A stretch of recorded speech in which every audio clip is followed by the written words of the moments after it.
mestrado. Hoje aqui, eu agradeço muito a presença de todos vocês aqui, Tiago, Renato, Alberto e todos os ouvintes aí. E vamos começar a apresentação. Então, a Ângela vai fazer a primeira apresentação dela, né? Lembrando que a gente está na pós-graduação em Ecologia da UFSC, aqui, Universidade Federal de Santa Catarina. E a Ângela então vai fazer a apresentação dela aqui. E depois, na sequência, a gente vai começar a arguição. E aí a gente vai vendo quando a gente vai precisar de algum intervalinho e tal. Eu vou perguntando para vocês e aí a gente vai vendo. Mas agora, então, sem mais delongas, vamos começar com a apresentação da Ângela. Marina Canterli. Tudo bem aí, Ângela, para começar? Tudo certo. Eu vou apresentar aqui, daí vocês me dizem por áudio que se tá tudo bem, porque daí eu não vou conseguir enxergar mais chat e tal. Pode deixar que eu vou informando aí para você. Tá.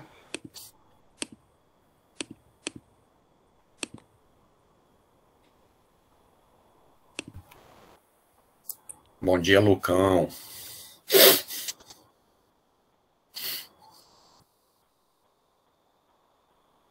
Beleza pura.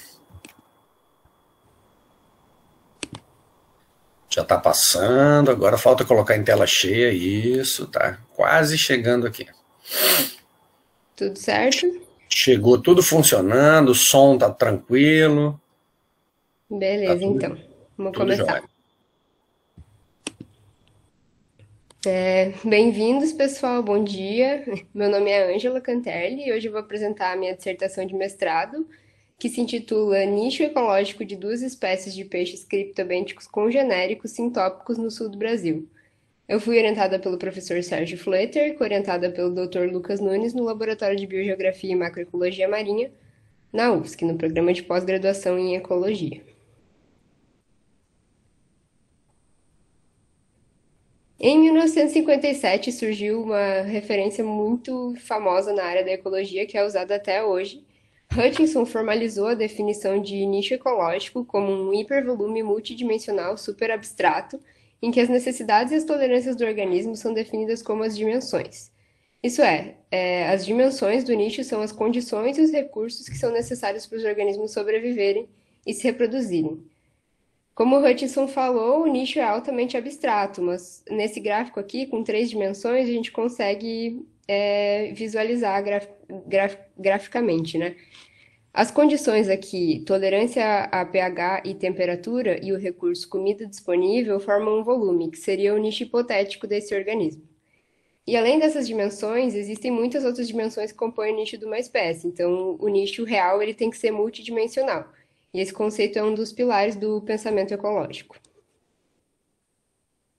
Com base nesse conceito de nicho, algumas outras teorias ecológicas importantes surgiram, como o conceito de sobreposição de nicho e partição de nicho.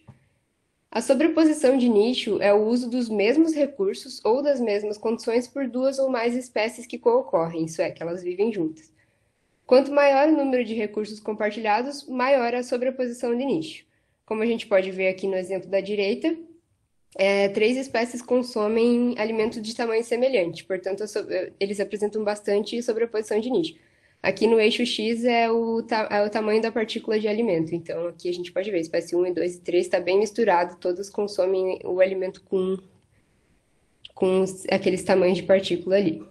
Já o termo partição de nicho se refere ao processo em que a seleção natural leva as espécies que concorrem a diferentes padrões de uso de recursos. Como a gente pode ver no exemplo da esquerda, as 3 espécies consomem alimentos com tamanho de partícula bem diferente, com pouquíssima sobreposição.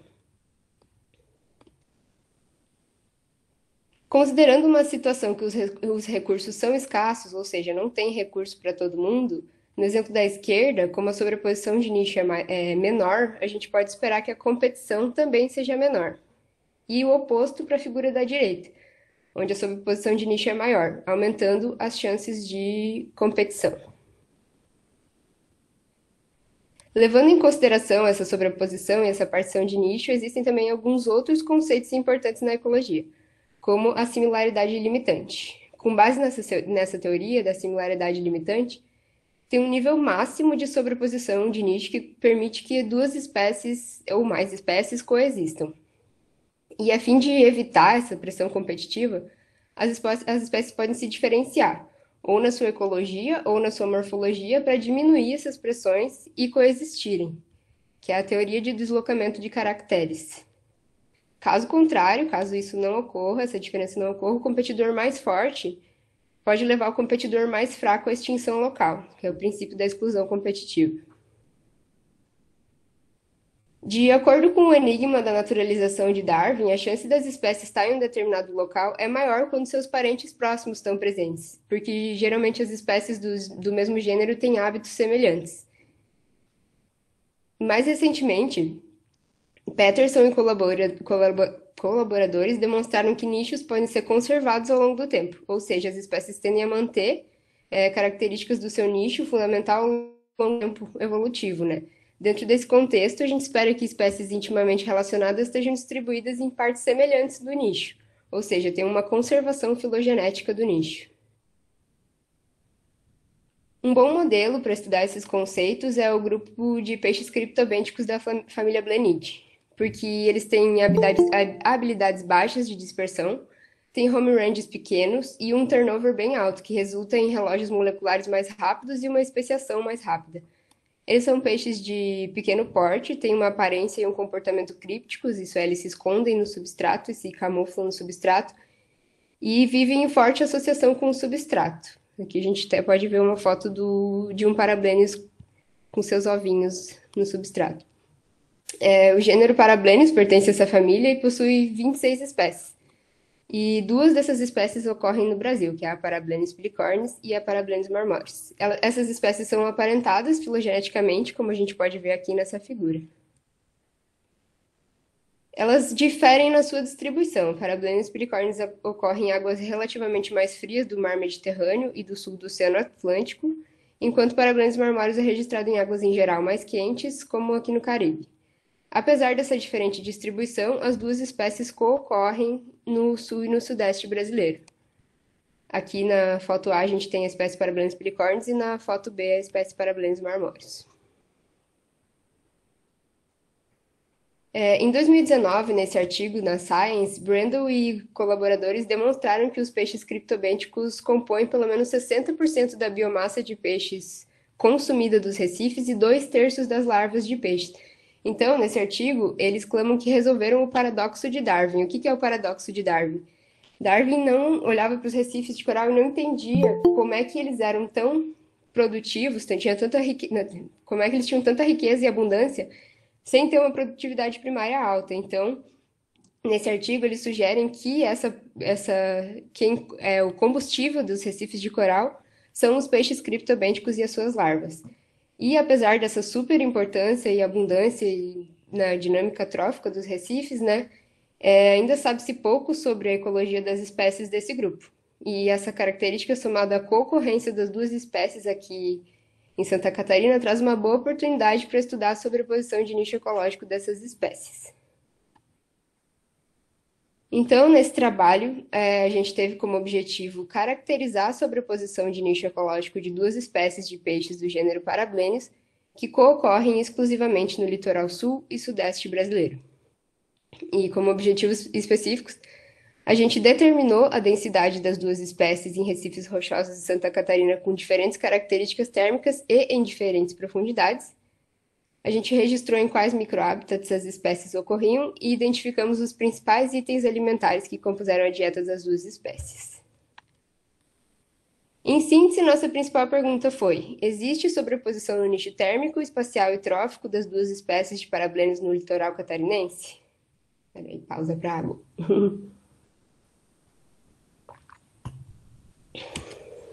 A gente esperou que pudesse ocorrer dois cenários. No primeiro cenário, a gente teria a conservação filogenética do nicho, que seria a tendência das duas espécies terem conservado suas características ecológicas ancestrais ao longo do tempo evolutivo, apresentando um nicho sobreposto e semelhante. No segundo cenário, considerando recursos limitantes, a gente esperaria que a teoria da similaridade limitante atuasse. Caso a gente encontre o segundo cenário, a gente poderia esperar que as espécies iam diferir em alguma das dimensões do nicho. Como, por exemplo, para o nicho térmico, a gente teve como hipótese que a espécie Parablenus marmoris teria uma abundância relativa maior nas águas mais quentes, no norte da ilha de Santa Catarina, e a espécie Parablenus pilicornis teria uma abundância maior nas águas mais frias do sul da ilha de Santa Catarina, considerando a sua distribuição biogeográfica, né? Em relação ao nicho espacial, a gente esperou que as espécies pudessem ocupar profundidades e microhábitats distintos. Em relação ao nicho trófico, a gente esperou que a espécie Parablenus pilicornis apresentasse uma dieta mais calórica, com mais invertebrados, enquanto a espécie Parablenus marmorius apresentasse uma dieta mais herbívora, baseada em estudos anteriores de Randall e Nieder. Passando então para os métodos. A amostragem foi realizada em 4 locais com diferentes características térmicas, localizados no litoral de Santa Catarina: a Ilha das Galés, que é o ponto A, a Ilha do Arvoredo, que é o ponto B, Ilha do Xavier, que é o ponto C, e a Armação do Pântano do Sul, que é aqui no ponto D. Esse mapa aqui, ele vai aparecer de novo depois, então eu já vou explicar como funcionam as temperaturas para vocês depois já estarem sabendo. Aqui é a porcentagem de frequência de temperatura abaixo de 16 graus. Então a gente pode ver aqui no azul que o Pântano do Sul está num lugar que tem uma frequência de temperatura abaixo de 16 graus bem mais frequente do que aqui na Ilha das Galés e na Ilha do Arvoredo, por exemplo. Para determinar o nicho térmico, a densidade de Parablenus pilicornis e Parablenus marmorius entre os locais foi avaliada por uma técnica de senso visual subaquático em transectos, usando mergulho scuba e mergulho livre no ano de 2016 a 2020 durante o verão. Nesses censos visuais, o mergulhador nada com uma velocidade constante, desenrolando uma trena enquanto registra os peixes que se encontram até 1 metro para cada lado do transecto. Na ida, o mergulhador registra os indivíduos maiores na coluna d'água e na volta ele registra os peixes criptobênticos. Nesse trabalho, a gente usou transectos de 10 metros quadrados e 40 metros quadrados, dependendo das particularidades do local mostrado. Depois a gente padronizou por metro quadrado. Em relação ao nicho espacial, para a gente verificar diferenças entre as profundidades, a gente usou as informações dos censos do slide anterior, que foram coletados em 3 estratos de profundidade, de 0 a 5 metros, de 5,1 a 10 metros e 10,1 a 16 metros. Para registrar o microhabitat usado pelas duas espécies, o mergulhador realizou uma busca ativa pelos peixes na zona de 3 a 7 metros. Quando um peixe era avistado, o mergulhador registrava a espécie e o substrato em que ele se encontrava naquele momento. E para relacionar a frequência de uso pelos peixes com a disponibilidade de cobertura bentônica foi realizada uma caracterização do habitat. Para caracterizar essa comunidade bentônica, a porcentagem de cobertura de cada item foi estimada usando quadrados de 30 por 30 centímetros, distribuídos aleatoriamente ao longo do Recife, e 20 quadrados de cada local foram amostrados.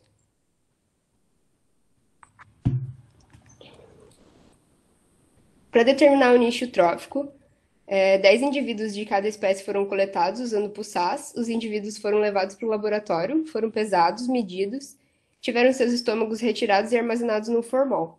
Os estômagos, então, foram dissecados em placas de Petri sobre um estereomicroscópio e todos os itens alimentares foram identificados. Os itens que não puderam ser identificados no estereomicroscópio foram feitas lâminas e analisadas no microscópio. Passando para as análises estatísticas, para analisar as diferenças no nicho térmico, a gente realizou um teste G de independência. Com ele, a gente avaliou a diferença nas abundâncias relativas de Parablenus marmorius e pilicornis entre os sites, que possuem diferentes características térmicas. Em relação ao nicho espacial, considerando as profundidades, a gente verificou diferenças entre a densidade média das duas espécies por metro quadrado em diferentes profundidades, usando os testes de Kruskal-Wallis e Post-Hoc de Dunn. Para investigar a seletividade de microhabitat, a gente utilizou a Resource Selection Function, que foi construída com base em uma regressão condicional logística, utilizando duas variáveis categóricas, microhabitat e espécie.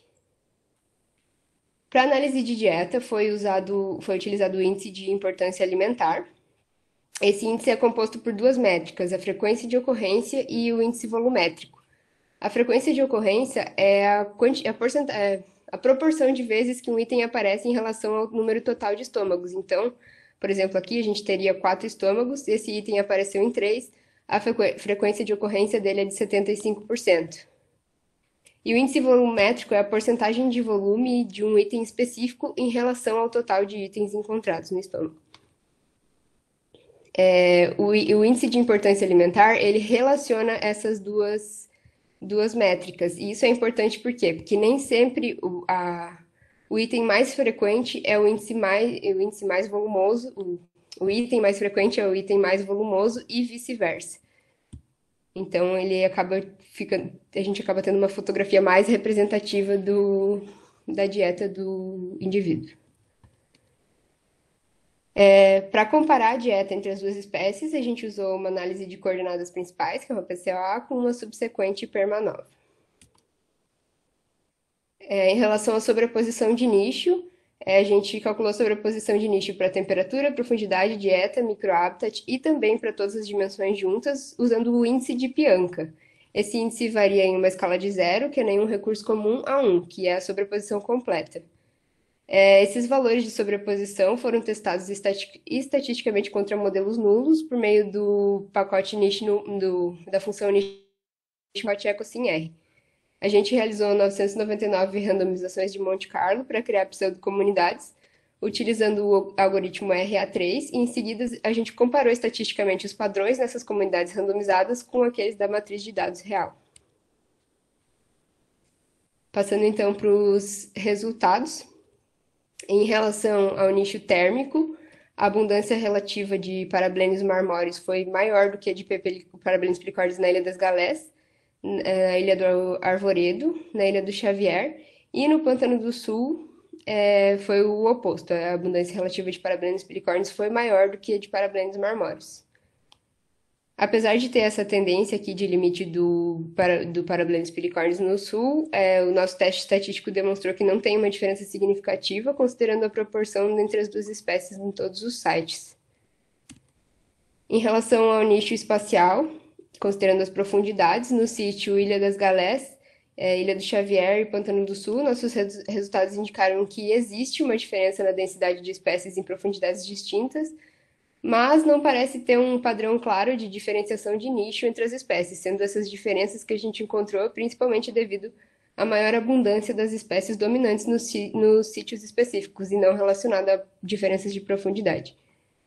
Na Ilha do Arvoredo não houve diferença na densidade das duas espécies nas profundidades diferentes. Em relação ao microhabitat, aqui nesse gráfico a gente tem no eixo X os microhábitats, que seria ouriço, rocha, macroalga, areia, zoantária, matriz algal epilítica e alga calcária. E no eixo Y a gente tem a força de seleção da espécie por esses microhábitats. Como interpretar esse gráfico? Aqui, se uma espécie está acima dessa linha de referência dos substratos, quer dizer que ela selecionou esse microhabitat, ou seja, ela usou mais do que ele estava disponível no ambiente. E o contrário, se ela está abaixo da linha de referência, quer dizer que ela rejeitou, ela usou menos do que estava disponível no ambiente. Quando o intervalo de confiança cruza a linha de referência, ela usou o microhabitat de acordo com o que estava disponível no local.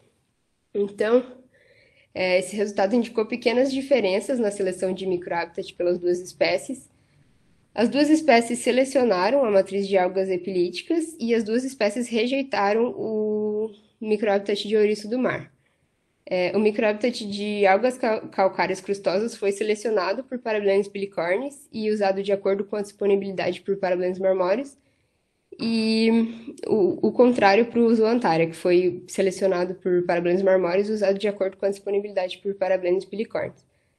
Os microhabitats de areia e de rocha foram usados de acordo com a sua disponibilidade no Recife pelas duas espécies, e apesar dessas pequenas diferenças, a gente pode notar aqui que os intervalos de confiança estão sobrepostos para praticamente todos os itens, menos CCA. Então, elas não apresentam diferenças tão grandes assim no uso do habitat, só em relação a esse item aqui. Em relação ao nicho trófico, aqui nesse gráfico A gente tem o volume dos itens de 0 a 100% nos estômagos, os pontos, e no eixo Y a gente tem os itens alimentares que as espécies ingeriram, os pontos coloridos, os triângulos azuis e as bolinhas rosas aqui, indicam o volume de cada item, o círculo branco representa a média dos volumes e a linha preta o erro padrão para cada item, e o losango preto representa o índice de importância alimentar. Então, as duas espécies apresentaram uma dieta generalista, apresentando itens de diferentes níveis tróficos, né, desde algas até peixes, no conteúdo estomacal. Não houve uma diferença significativa entre as duas espécies. Como a gente pode ver aqui na PCOA, as duas dietas estão sobrepostas. Esses dois indivíduos aqui, eles estão mais distantes porque eles comeram um volume muito grande de equinodermata e de poliqueta. Então, é uma questão de volume, por isso que eles estão tão afastados aqui. Em relação à sobreposição de nicho, nessa tabela a gente pode observar os valores observados e os valores esperados no modelo nulo para sobreposição de nicho térmico, trófico e espacial para as duas espécies. Os valores de P representam a significância da sobreposição de nicho quando maior do que esperado ao acaso. Então, os valores da sobreposição de nicho não diferiram dos valores esperados no modelo nulo para o nicho térmico, em relação a sites, e para o nicho espacial, em relação à profundidade. Então, eles são parecidos aos esperados no modelo nulo, não tem diferença significativa. Considerando microhabitat e dieta, a sobreposição de nicho foi superior ao valor esperado ao acaso no modelo nulo. Então, aqui foi superior, significativamente superior, e para o nicho trófico, a dieta também. E considerando todas as dimensões analisadas juntas, a sobreposição de nicho total foi maior do que a esperada ao acaso também. Esperado ao acaso 0,43 aqui, e a gente observou um 0,79.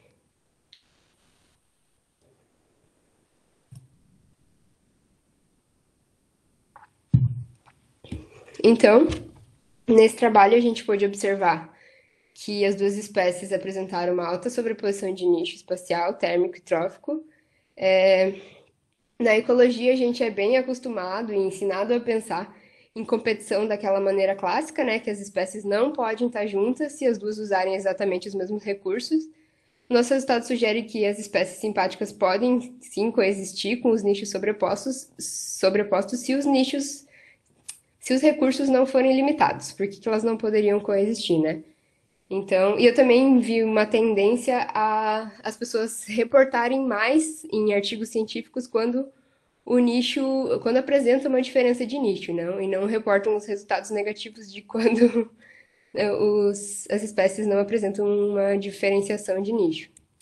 Então, a gente pode encontrar o nosso cenário 1, que seria o conservatismo filogenético de nicho, que é a tendência das espécies reterem suas características ecológicas ancestrais ao longo do tempo evolutivo. Como os congêneres Parablenus pilicornis e Parablenus marmorius compartilham uma história evolutiva recente, eles são propensos a apresentar padrões de uso de recursos semelhantes e, consequentemente, apresentar uma alta sobreposição de nicho.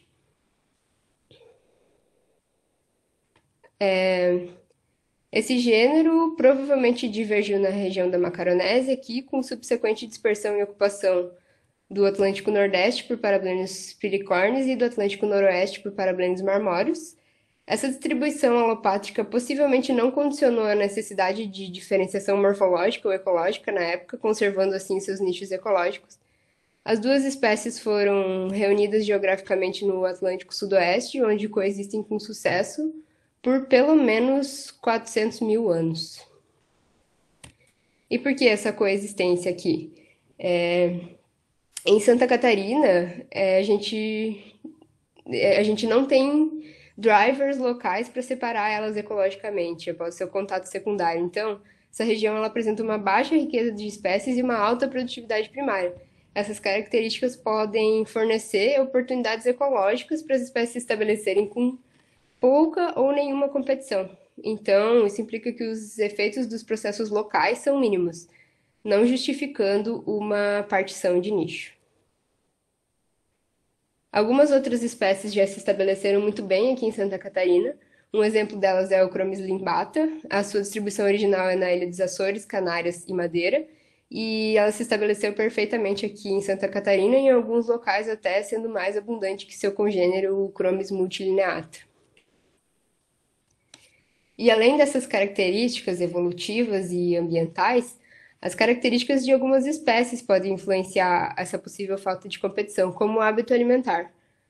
As duas espécies de parablenes apresentaram uma dieta generalista, composta por itens de vários grupos taxonômicos, que vão desde algas até peixes, e no Mediterrâneo já foi documentado que Parablenis pilicornis responde a mudanças de alimentos no seu habitat, usando um espectro bem amplo de recursos alimentares.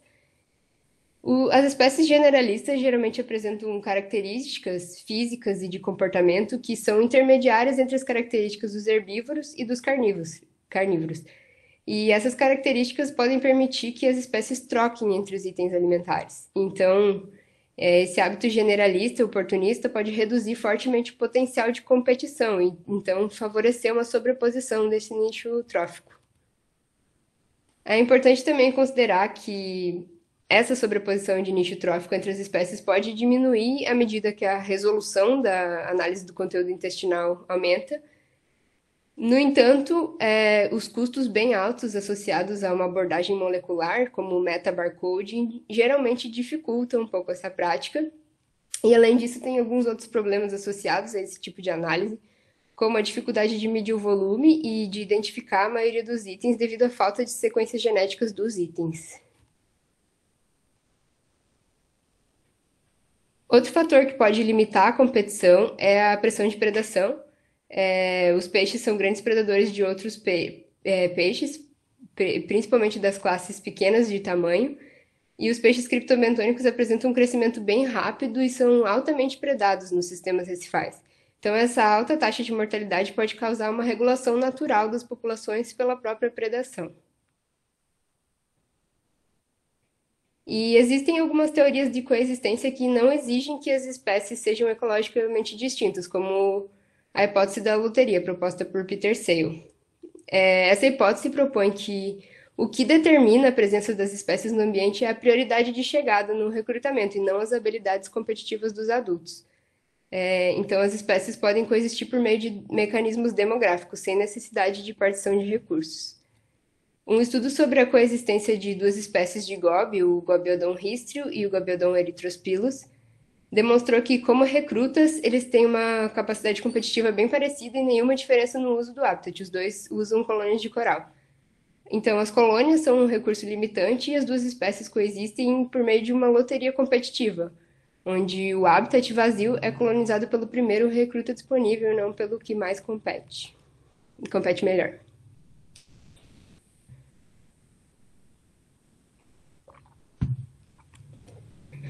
Então, nesse trabalho, a gente viu que as duas espécies parecem apresentar uma conservação filogenética do nicho. A gente encontrou alta sobreposição de nicho em todas as dimensões analisadas, que é a térmica, trófico e espacial. E por que isso pode ter acontecido? Por causa da história evolutiva das espécies, as características do ambiente aqui em Santa Catarina, que proporcionam isso, características tróficas das espécies, que são uma dieta generalista, uma alta pressão de predação, que causa um alto turnover e uma regulação da população, e também devemos considerar a hipótese como a hipótese da loteria, que é a regulação por mecanismos demográficos. Então, era isso. Obrigada a todos. Eu aproveito para exaltar essa arte aqui do nosso colega de laboratório, o Matheus Guise, que desenhou os dois parablenes para essa defesa.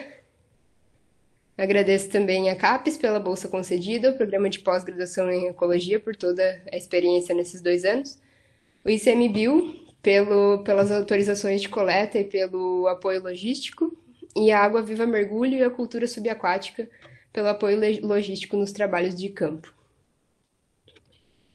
Agradeço também a todo mundo do laboratório, o meu orientador, Sérgio, por todas as oportunidades e discussões e insights, o meu orientador Lucas, por ter me ensinado muitas coisas, todo mundo que ajudou em coleta ou no laboratório, e a galera pela parceria de sempre. Agradeço também ao Adilson, que não sabia o que era um parablênios, mas entrou na água e pegou parablênios. E aos meus pais por todo o apoio durante a vida. Obrigada, pessoal, era isso. Vou sair aqui da apresentação agora para poder ver vocês.